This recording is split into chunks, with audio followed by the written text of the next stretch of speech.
The opulent silence of the sprawling mansion often felt heavier than its gilded ceilings, a constant reminder of Arthur's extraordinary life. He, Arthur, a name synonymous with technological innovation and immeasurable wealth, now navigated his world through sound and touch, a blindness that had descended upon him years ago, stealing the vibrant hues of his empire. His hands, once deftly guiding keyboards and circuits, now traced the familiar patterns of antique furniture, each curve and texture a silent companion in his golden cage. The mansion, a testament to his self-made success, had become both a sanctuary and a prison, its vastness amplifying his isolation. He had built his fortune from nothing, a boy with an insatiable curiosity and a relentless drive, transforming abstract ideas into tangible realities that reshaped industries. Yet, for all his triumphs, the darkness that enveloped his vision had cast a long shadow over his personal life, leaving him reliant, vulnerable, and profoundly alone in a sea of luxury. His wife, Evelyn, moved through this lavish landscape with an almost ethereal grace. Younger than Arthur by 2 decades, her beauty was undeniable, a captivating blend of elegance and allure that had once captivated Arthur entirely. Their marriage, from an outsider's perspective, was a portrait of perfection, the visionary mogul and his stunning, devoted wife. Yet, beneath the polished surface, an unsettling emotional distance had taken root, growing silently like a parasitic vine. Arthur, in his blindness, depended on Evelyn for so much, for guiding his steps, for reading documents, for being his eyes in a world he could only perceive through others. This reliance, though born of necessity, had subtly shifted the balance of power between them, granting Evelyn an almost imperceptible control, a quiet authority that Arthur, in his love and trust, had willingly conceded. He cherished her presence, the soft rustle of her silk dressing gown as she passed, the faint scent of her perfume, the gentle touch of her hand on his arm. These fragments were his connection to the visual world, and to her. One particular night, the mansion's usual hushed tones were punctuated by an unfamiliar anomaly. Arthur lay awake, the soft hum of the air conditioning a familiar lullaby, when he heard it, the faint, hushed murmur of Evelyn's voice. It was past 2 a.m, an hour when the house typically surrendered to profound slumber. His senses, sharpened by his lack of sight, immediately registered the unusual quality of her tone. Low, secretive, almost conspiratorial. She was in the adjoining sitting room, a space she rarely used so late. Arthur's heart, usually a steady rhythm, began an erratic drumbeat against his ribs. A primal instinct, sharp and unwelcome, pricked at his awareness. He held his breath, straining to hear, to understand. He lay perfectly still, feigning sleep, his eyes, though unseeing, fixed on the darkness before him. The mattress did not creak, his breathing remained even. He had mastered the art of stillness, a skill honed by years of navigating a world without sight. He heard fragments, whispers carried on the still night air. A name, indistinct but masculine. A low laugh, not Evelyn's usual melodic sound, but something more intimate, more guarded. Then a phrase, uttered with a startling tenderness that sent a jolt of ice through Arthur's veins. It was a phrase he had heard before, but never directed at him by Evelyn. It spoke of plans, of future, of a shared secret. His mind, a labyrinth of intricate connections and deductions, began to piece together the disjointed sounds, forming a terrifying mosaic. He wished with a desperate intensity that his ears were as blind as his eyes. He wished he had heard nothing. The call continued for several agonizing minutes, a hushed symphony of betrayal playing out just beyond his reach. Evelyn's voice, a familiar comfort, had transformed into an instrument of deceit. He heard her sigh, a soft, contented sound that resonated with a joy he hadn't felt from her in what felt like years. Then, the click of the phone, and the soft padding of her bare feet as she moved back towards their bedroom. Arthur remained motionless, a statue of shock and dawning dread. He felt her pause by the bed, a moment of silent observation, perhaps to ensure his feigned slumber. He concentrated on maintaining his steady breath, his body rigid beneath the silk sheets. The scent of her perfume, usually a comforting presence, now felt cloying, suffocating. When she finally slipped back into bed, the mattress dipped gently, and he felt the warmth of her body beside him, a warmth that now felt alien, almost menacing. He lay there, pretending to be asleep, while a storm of suspicion and fear raged within him, threatening to consume the very foundations of his carefully constructed world. The silence of the mansion returned, but it was no longer peaceful. It was pregnant with unspoken secrets, heavy with the weight of a whispered betrayal, and Arthur, the blind tech mogul, was now seeing more clearly than ever before. Before we continue, subscribe to the channel and tell us in the comments where you are watching from.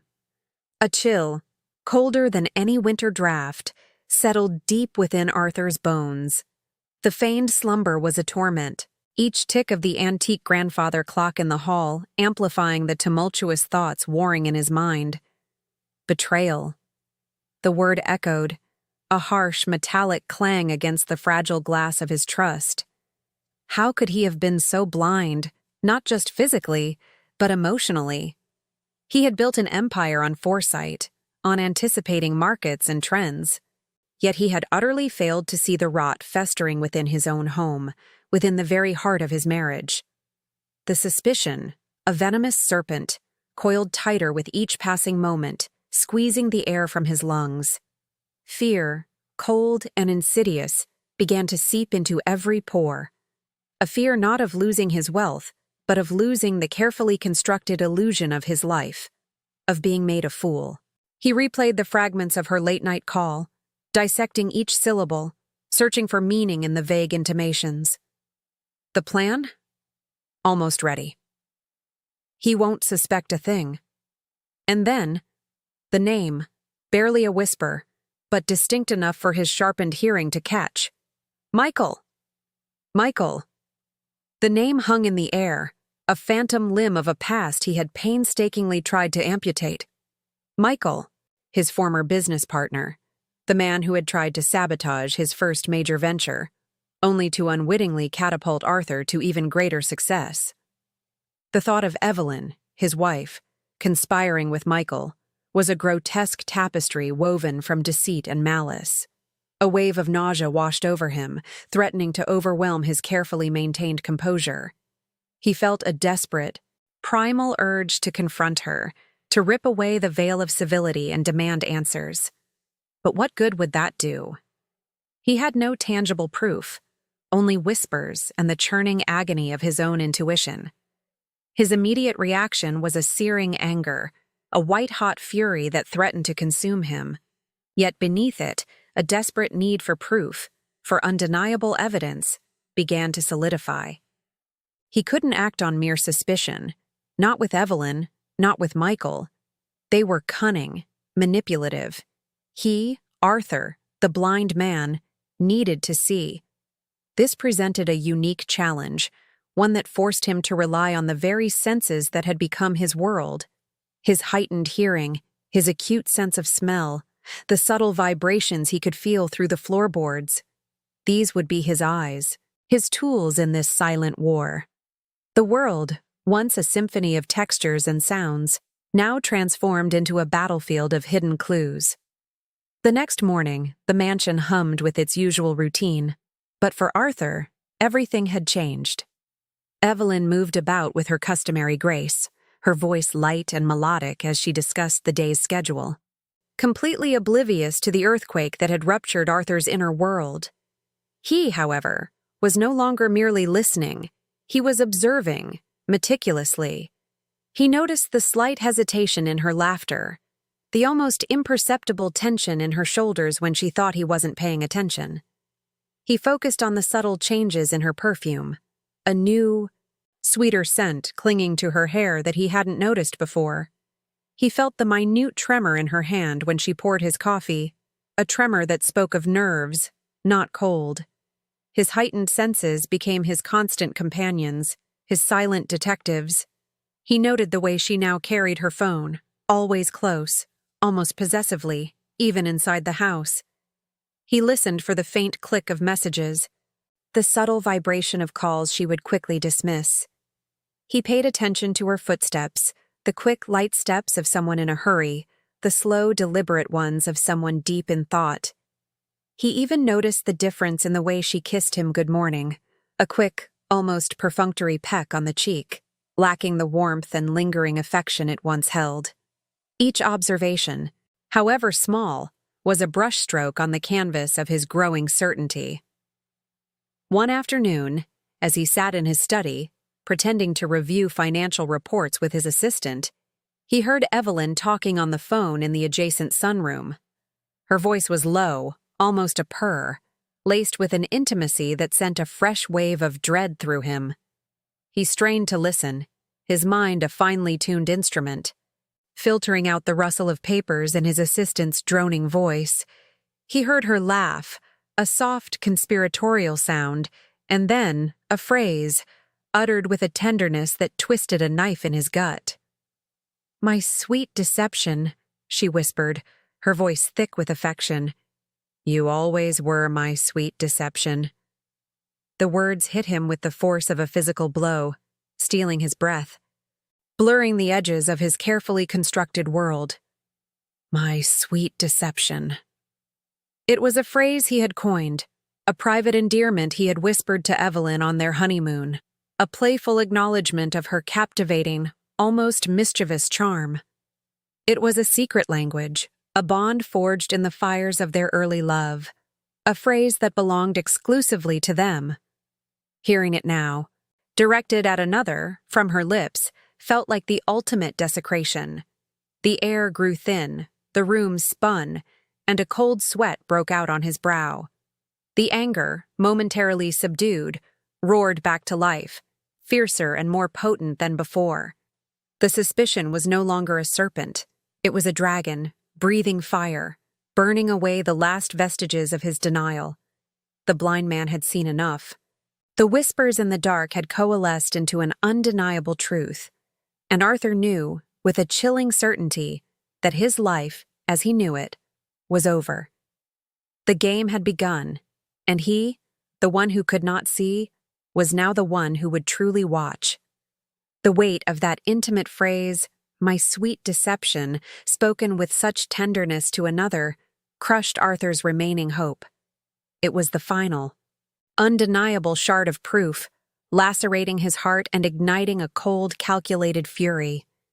He knew then that he could no longer navigate this treacherous labyrinth alone. The game had indeed begun, and he needed a guide with eyes, someone who could operate in the shadows where Evelyn and Michael clearly thrived. Without hesitation, Arthur decided to hire a private investigator, a discreet professional, one known for their unwavering loyalty and meticulous methods. He couldn't afford any mistakes, not now. The man he chose, a former police detective named Wallace, possessed a quiet intensity and an almost unnerving ability to blend into any background. Their initial meeting was brief, held in a nondescript office in the city, far from the prying eyes of the mansion. Arthur, despite his blindness, conveyed a chilling clarity of purpose, detailing his suspicions with a precision that belied his emotional turmoil. He provided Wallace with Evelyn's daily routine, her known associates, and, crucially, the name Michael. He emphasized the need for absolute discretion, for Evelyn must not suspect for a moment that her carefully constructed facade was crumbling. Wallace, seasoned in the intricate dance of deception, assured Arthur of his professionalism, his eyes betraying no judgment, only a keen understanding of the gravity of the situation. Wallace's initial findings were swift and disturbing. Within days, reports began to trickle back to Arthur, painting a picture of Evelyn far removed from the loving, devoted wife she pretended to be. Wallace documented Evelyn's clandestine meetings in secluded cafes, her furtive glances, the hushed conversations held over steaming cups of coffee. He noted her increasingly frequent shopping trips that yielded no visible purchases, but instead led her to upscale, discreet hotels. There were unusual, large cash withdrawals from her personal accounts, sums that far exceeded her typical spending habits on designer clothes and jewelry. Each report, delivered in Wallace's calm, detached voice, was a fresh stab to Arthur's already wounded psyche, confirming his darkest fears and adding layers to the unfolding treachery. Arthur's emotional deterioration was stark. Sleep became a luxury he could no longer afford. His nights haunted by fragmented memories and the chilling echoes of Evelyn's whispered call. His appetite vanished, the once delectable meals prepared by the mansion's chef now tasting like ash in his mouth. The weight loss was noticeable, his once robust frame now gaunt, his face etched with a perpetual weariness. A growing paranoia gnawed at him, making him question every interaction, every word spoken in his presence. Was the butler involved? The maid? Could anyone in his carefully curated world be trusted? The opulent silence of the mansion, once a comfort, now felt oppressive, a gilded cage designed to trap him in his misery. Amidst this agonizing unraveling, Arthur found himself retreating into the past, memories of happier times with Evelyn surfacing with an almost cruel vividness. He remembered their first meeting at a charity gala, her radiant smile, the way her laughter had filled the room. He recalled their honeymoon in the Amalfi Coast, the feel of her hand in his as they navigated ancient cobblestone streets, her playful teasing, the shared dreams they had woven under starlit skies. He remembered the quiet evenings by the fire, her soft voice reading to him, her fingers tracing patterns on his arm. These cherished moments, once sources of profound joy, now served only to deepen the chasm of his current pain, starkly contrasting with the cold, calculating woman Wallace was describing.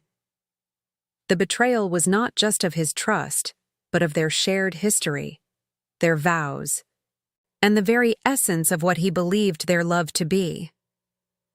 He began to confront Evelyn indirectly, subtle probes designed to gauge her reactions, to see if a flicker of guilt, a hint of unease would betray her.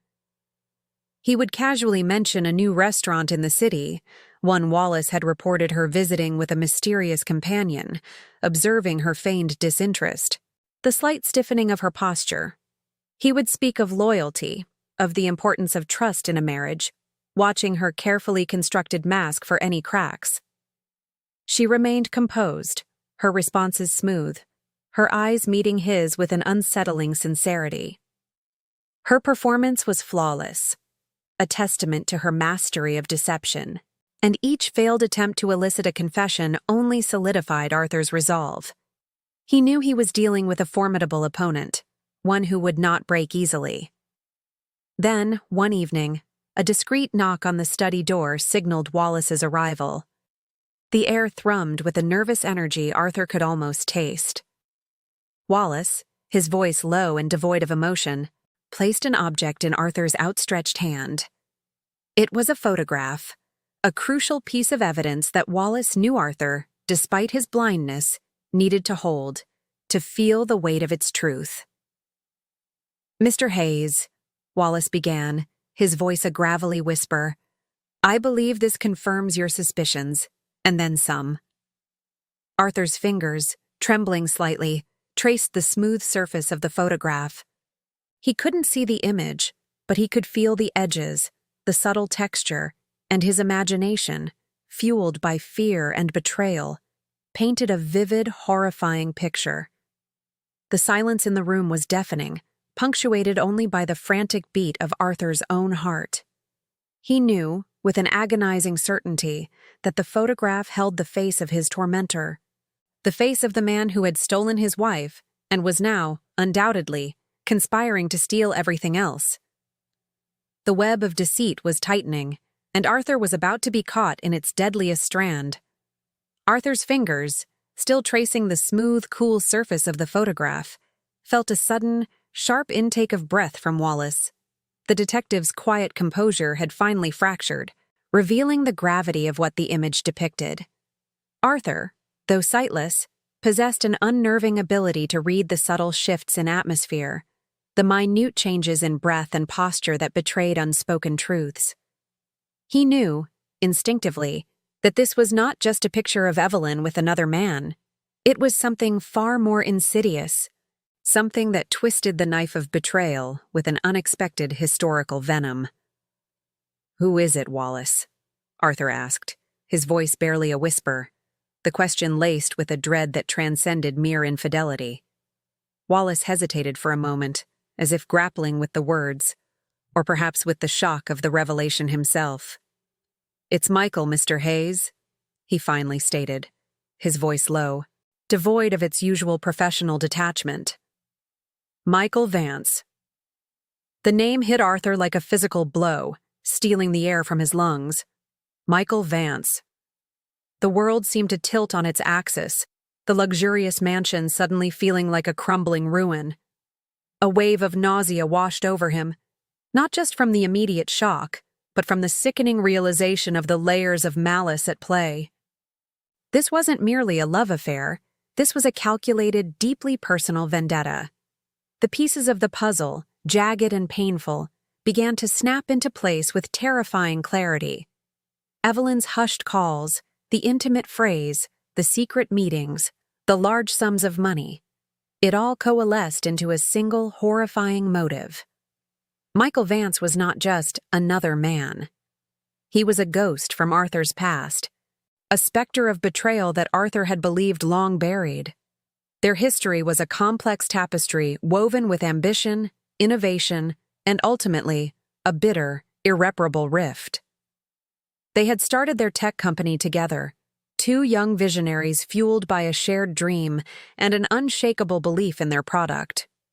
For years, they had been inseparable, burning the midnight oil, celebrating small victories, and strategizing over countless cups of coffee.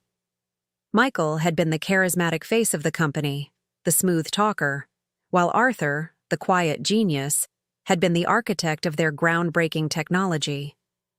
Their partnership had soared, reaching dizzying heights, until the fateful day Michael had attempted a hostile takeover, a treacherous maneuver designed to oust Arthur and claim sole ownership of their burgeoning empire. Michael had seen Arthur's increasing reliance on his vision, his trust, as a weakness to exploit. But Arthur, despite his quiet demeanor, possessed an iron will and an unparalleled strategic mind. He had seen Michael's betrayal coming, though perhaps not the full extent of its venom, and had outmaneuvered him, exposing Michael's duplicity and ultimately forcing him out of the company with nothing but a tarnished reputation. The fallout had been public, ugly, and devastating for Michael. Arthur, in contrast, had emerged stronger, more ruthless, transforming their fledgling startup into the multi-billion-dollar conglomerate it was today. The years had passed, and Arthur, in his success, had almost forgotten Michael, relegating him to a painful, distant memory. Now, Michael had returned, not as a direct rival in the boardroom, but as a venomous serpent slithering into the most intimate corners of Arthur's life. The photograph, silent and damning, was not just evidence of Evelyn's infidelity. It was a declaration of war, a meticulously planned ambush orchestrated by a man consumed by a decade-old grudge. Arthur's motivation shifted, morphing from the raw, personal agony of marital betrayal into something colder, more dangerous. This was no longer just about Evelyn's deceit. It was about protecting everything he had built, everything he had fought for. The plot against him was far grander, far more sinister than he had initially conceived. It wasn't simply Evelyn seeking affection elsewhere. It was a calculated scheme to dismantle his life, piece by painful piece. Evelyn was merely a pawn, albeit a willing one, in Michael's elaborate game of revenge. Or was she more? As the initial shock subsided, a chilling clarity descended upon Arthur. He understood Evelyn's motive with a newfound, terrifying insight. It wasn't just physical attraction, or even a fleeting emotional connection that drew her to Michael. It was revenge. Michael, in his bitterness, had undoubtedly painted Arthur as the villain, the ruthless magnate who had stolen his dreams, destroyed his career. And Evelyn, perhaps feeling neglected, perhaps resentful of Arthur's wealth and his blindness, which had, in some unspoken way, placed a burden upon her, had found common ground with Michael's narrative. She wasn't just Michael's lover, she was his accomplice, his willing instrument of retribution. Her desire for Michael was intertwined with a deeper, more insidious desire for Arthur's downfall. The realization was a bitter pill to swallow. Evelyn, the woman he had loved, had married, had trusted implicitly, was actively participating in a plot to ruin him, not just emotionally, but financially, personally. The thought of Michael whispering poison in her ear, twisting truths, fueling her resentment, ignited a cold, righteous anger within Arthur. He imagined their clandestine meetings, not just for intimacy, but for whispered plans, for dissecting his vulnerabilities, for charting his demise. Evelyn wasn't just being used. She was an active participant, driven by a desire for vengeance that mirrored Michael's own. Perhaps she felt trapped by the opulent silence of the mansion, by the perceived limitations of a blind husband, and Michael offered her not just escape, but empowerment through destruction. The implications were staggering. His assets, his company, his entire legacy, all were potentially at risk. Michael was a cunning adversary, and with Evelyn's intimate knowledge of Arthur's routines, his habits, his financial dealings, they formed a formidable, dangerous duo. Arthur felt a renewed sense of purpose, a steely resolve hardening his features. He wouldn't be a victim. He wouldn't allow his blindness to be his ultimate undoing. They had underestimated him, believing his lack of sight equated to a lack of awareness. They would soon learn the profound error of their assumption. The game had indeed begun, and Arthur, the blind mogul, was about to teach them a lesson in true vision. The game had indeed begun, and Arthur, the blind mogul, was about to teach them a lesson in true vision. His mind, once a tempest of raw emotion, now settled into a chilling calm. He would play along, a master manipulator himself, feigning ignorance to their insidious plot. The thought of confronting Evelyn, of revealing his knowledge, still pricked at him with a dull ache, but it was overshadowed by a larger, more strategic imperative. He needed to understand the full scope of their conspiracy, to gather irrefutable evidence, and to dismantle their scheme with surgical precision. This wouldn't be a messy, emotional outburst. It would be a meticulously executed checkmate. His days took on a new rhythm, an unsettling duality. To Evelyn, he remained the same Arthur, perhaps a little more withdrawn, a touch more contemplative, but still the man she believed she held captive in her gilded cage. He listened intently to her voice, searching for nuances, for subtle shifts in tone that might betray her true feelings. He felt her touch, once a source of comfort, now a cold, calculating gesture designed to maintain her deception. He responded with practiced normalcy, masking the storm brewing beneath his composed exterior. Every darling she uttered, every tender hand squeeze, was a fresh wound, yet he endured it, allowing the pain to fuel his resolve. Meanwhile, behind the facade of his domestic life, Arthur was a whirlwind of strategic planning. He discreetly contacted his most trusted financial advisors and legal counsel, initiating a comprehensive review of his assets, trusts, and corporate structures. He spoke in veiled terms, hinting at potential vulnerabilities, at the need for ironclad protections against unforeseen contingencies. He reinforced firewalls, diversified investments, and tightened security protocols around his most sensitive information. He was not merely protecting his wealth. He was fortifying an unassailable fortress, preparing for an assault he knew was imminent. The irony was not lost on him. The very resources Evelyn and Michael coveted were now being weaponized against them. Evelyn and Michael, in their hubris, grew bolder. Arthur sensed it in the subtle changes around him. Evelyn's late-night calls became slightly less hushed, her movements a touch more confident.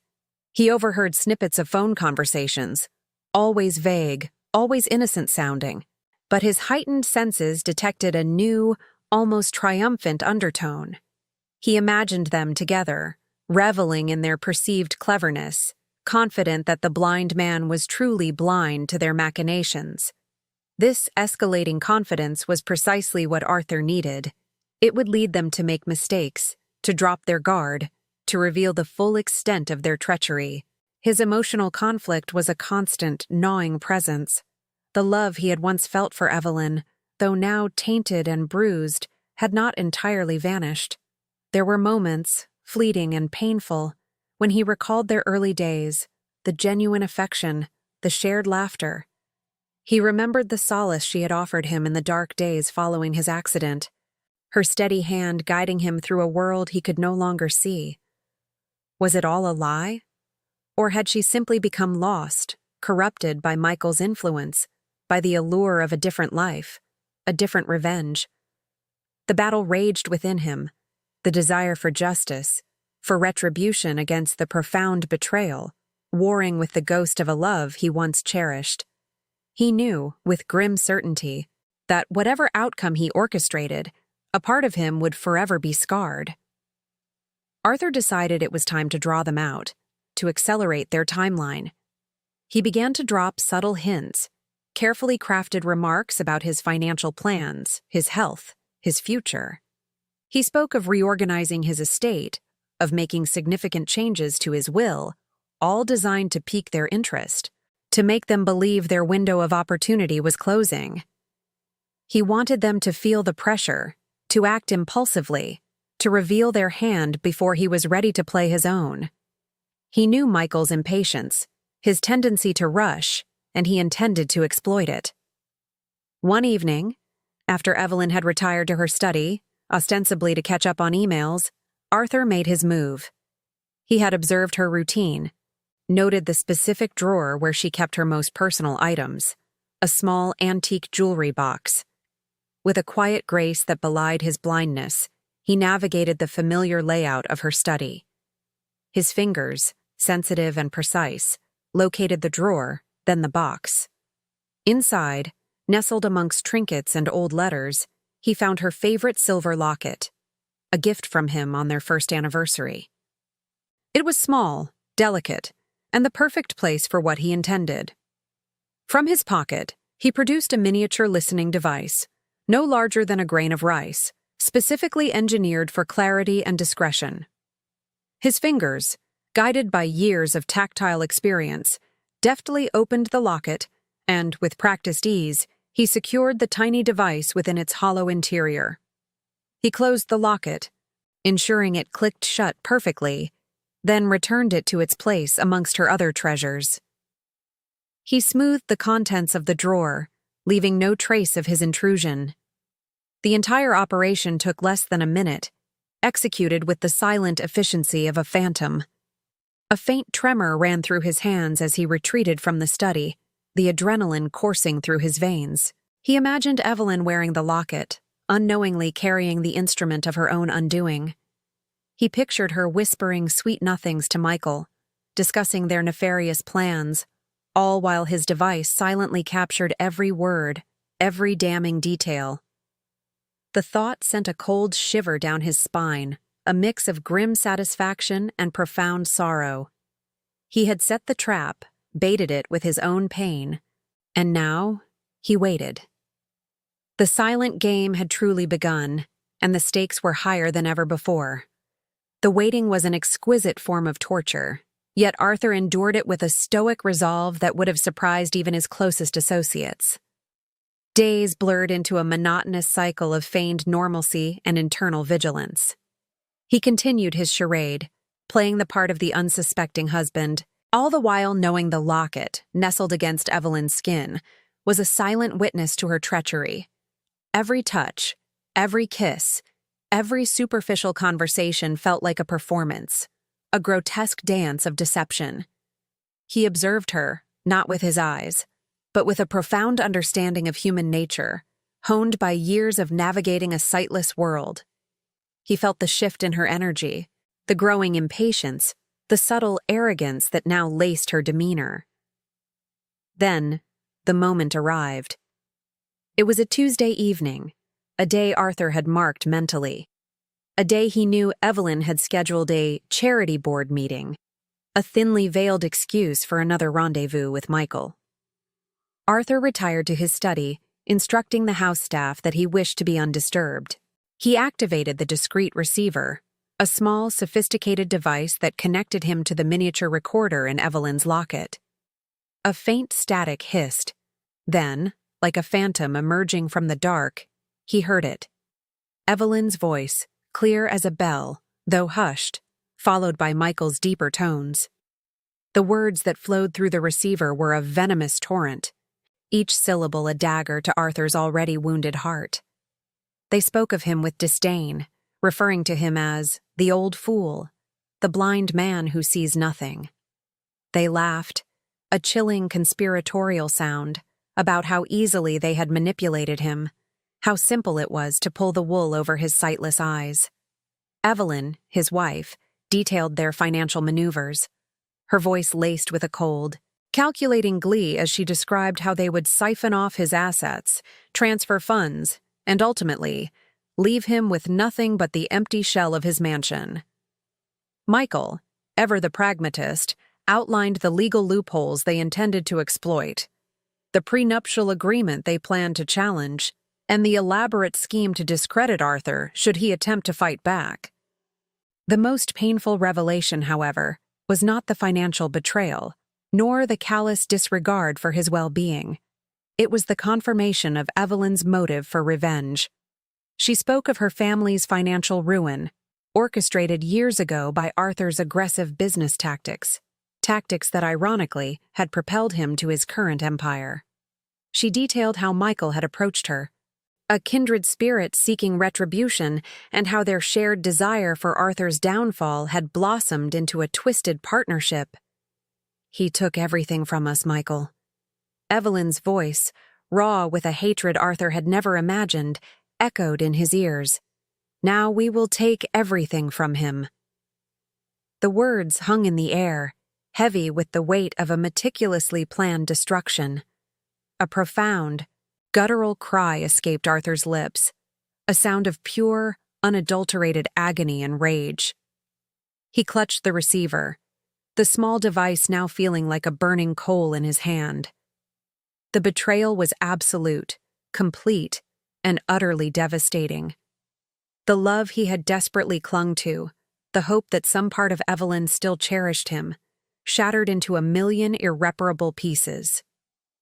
His body trembled, not with fear, but with a volcanic fury that threatened to consume him.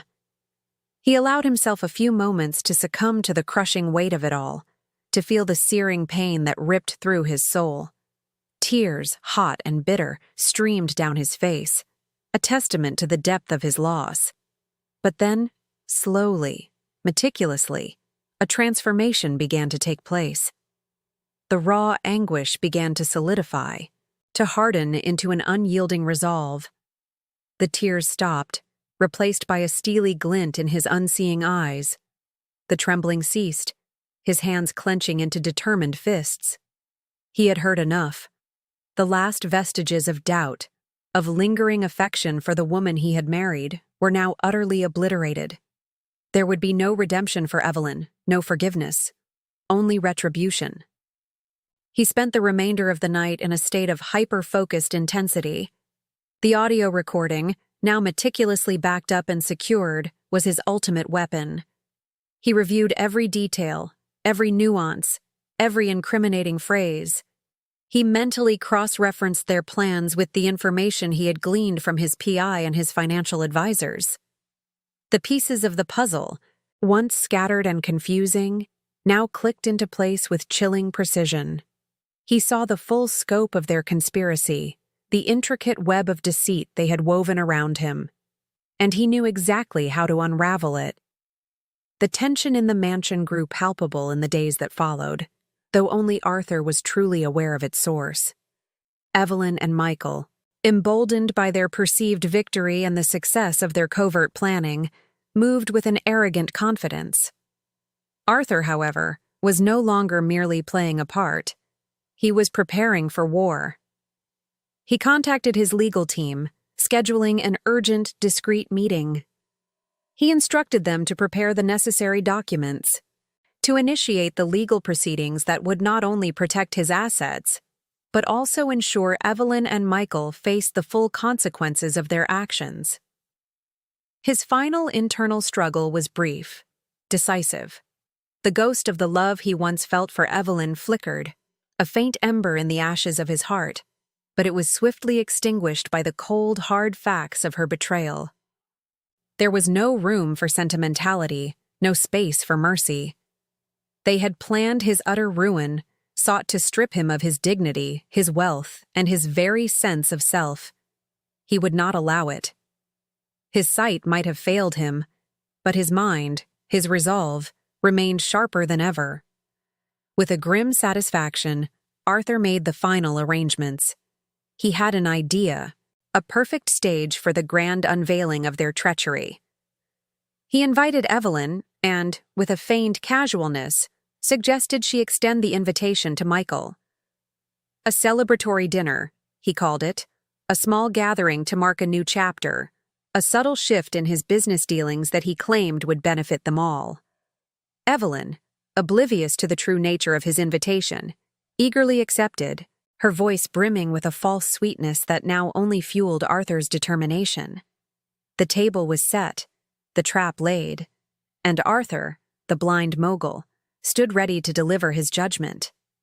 The grand dining room, usually a sanctuary of quiet luxury, hummed with an undercurrent of unspoken tension.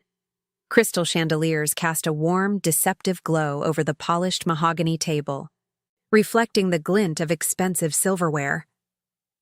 Arthur sat at the head, his posture impeccably straight, a faint, almost imperceptible smile playing on his lips. Evelyn, radiant in a sapphire dress, sat opposite him, Michael positioned to her right. The air was thick with the scent of roasted duck and fine wine, but to Arthur, it tasted only of anticipation. Evelyn, oblivious to the storm brewing beneath Arthur's calm exterior, chattered animatedly about a recent charity gala, her laughter a little too bright, her gestures a little too expansive. Michael, equally confident in their impending triumph, interjected occasionally with cynical remarks about the city's elite, his eyes frequently darting to Evelyn, a shared secret passing between them.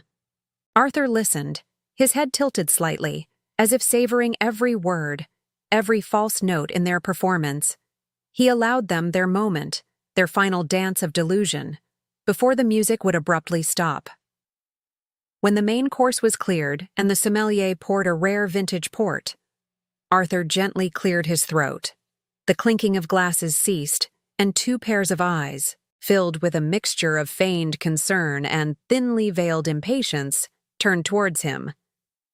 "Evelyn, Michael," Arthur began, his voice calm, measured, yet carrying an unusual weight.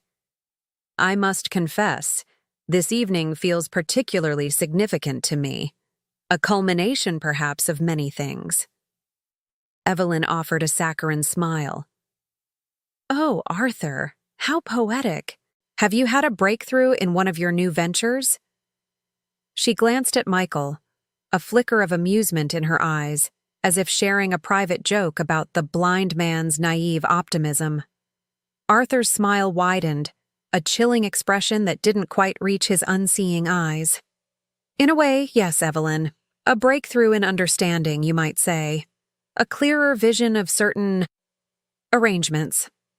Michael, sensing a shift in the atmosphere, leaned forward slightly. "Arthur, is everything all right? You seem unusually contemplative tonight."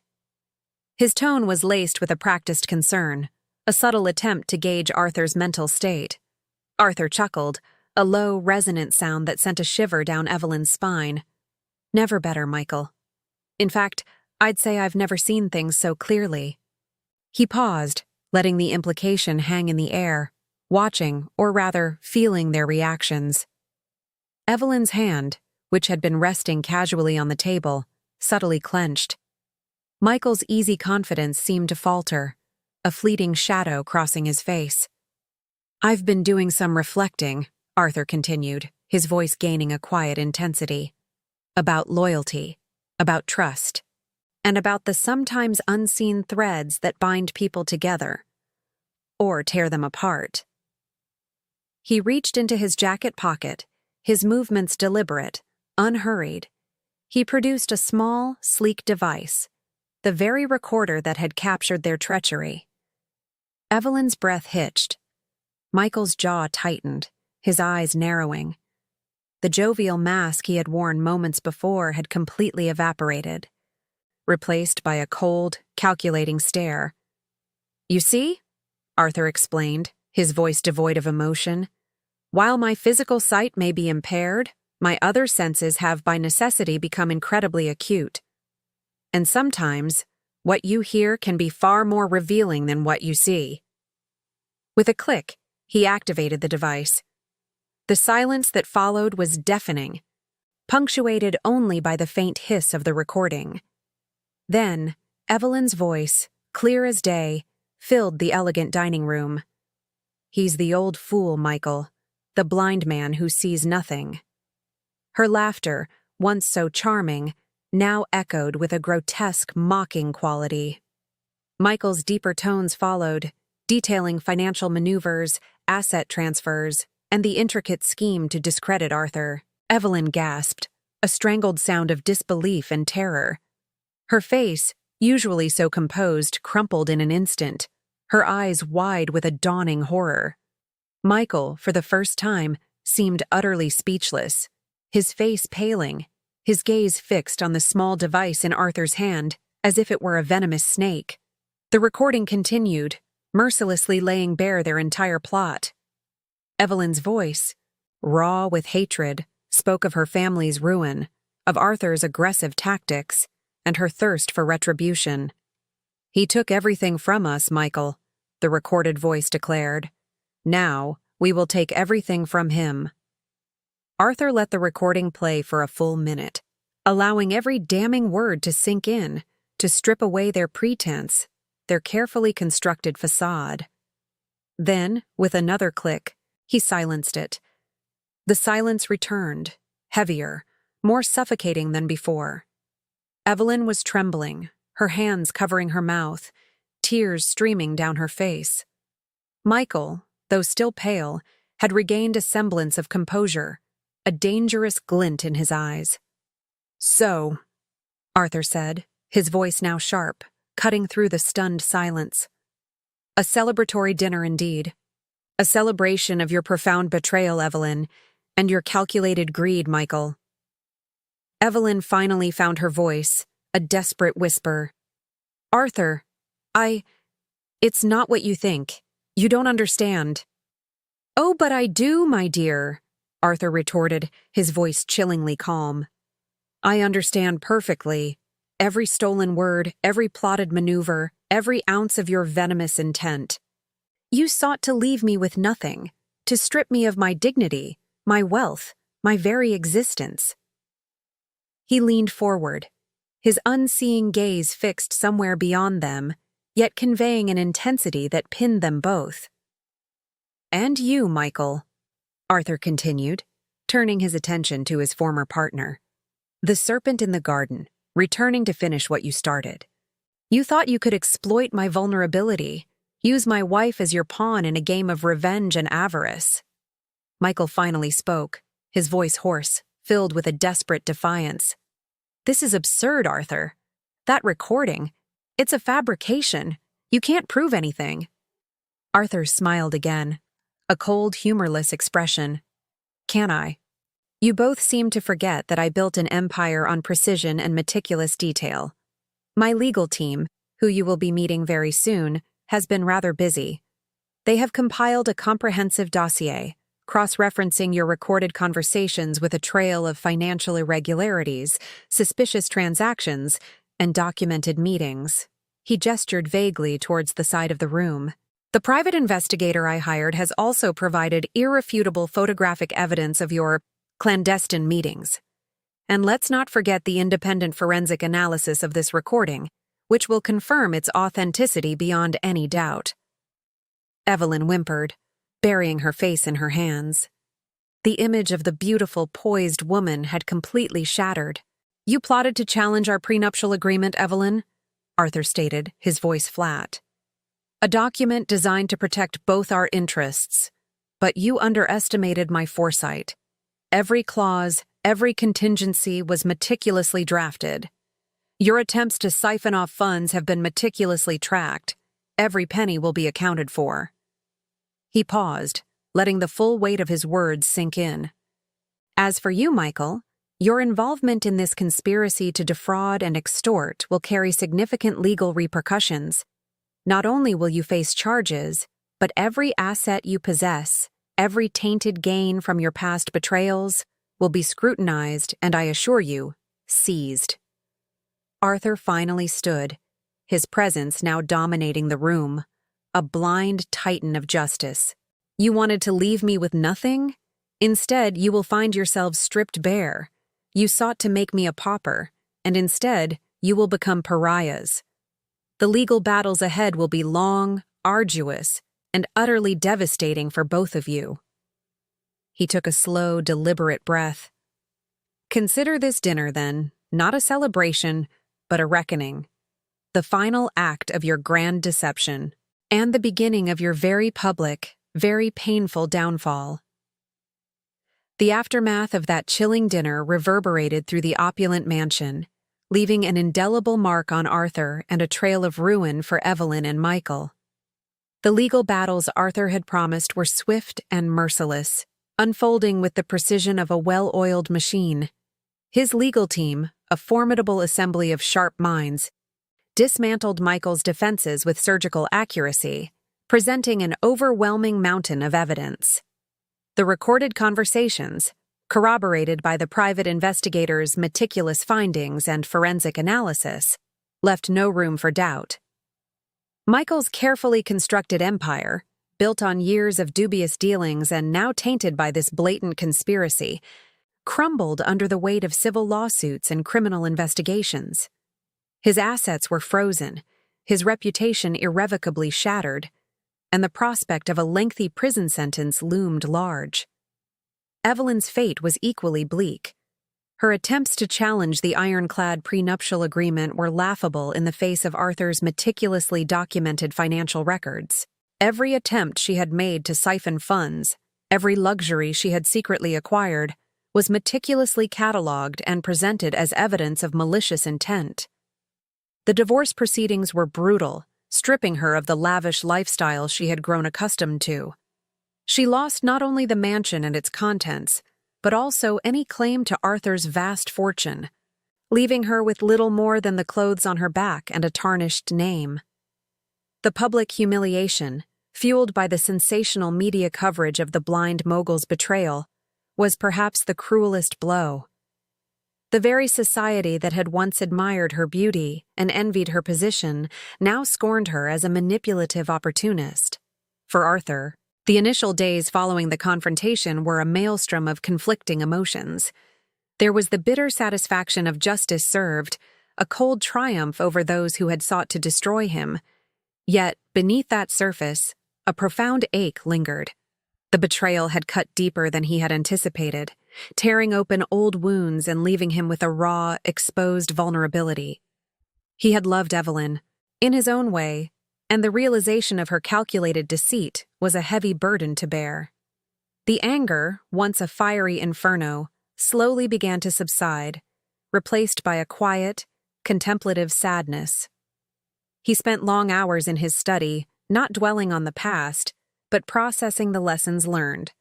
The mansion, once a gilded cage, now felt different. The oppressive silence that had once defined it was gradually replaced by a sense of peace. He began to rediscover the spaces within its vastness, no longer bound by the silent judgment or the hidden machinations of others. He walked through the gardens, feeling the warmth of the sun on his face, listening to the birdsong, truly present in the moment for the first time in years. His senses, always heightened, now seemed to perceive a world unburdened by suspicion, richer in its subtle details. Arthur made a conscious decision about his future, both personally and professionally. He had spent years accumulating wealth, building an empire from nothing, driven by a relentless ambition. Now, he felt a pull toward something more profound, something that transcended mere financial gain. He envisioned a new venture, one dedicated to leveraging technology for social good, particularly in areas related to accessibility and visual impairment. He wanted to fund research into advanced assistive technologies, to create platforms that empowered individuals with disabilities, to ensure that no one else felt the isolation and vulnerability he had experienced. His personal life also began to transform.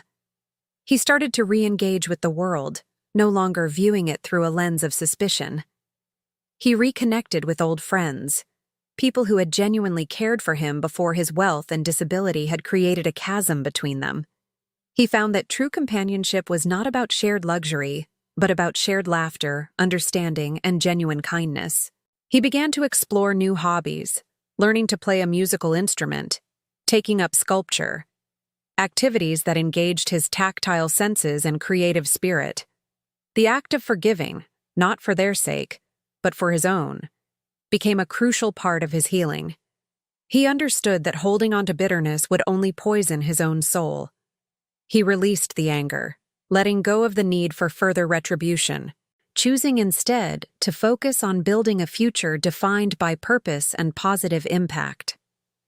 He realized that true sight was not about discerning shapes and colors, but about perceiving truth, understanding human nature, and recognizing the genuine connections that enriched life. His blindness, once a perceived weakness, had become an unexpected strength, sharpening his intuition and his ability to see beyond superficial appearances.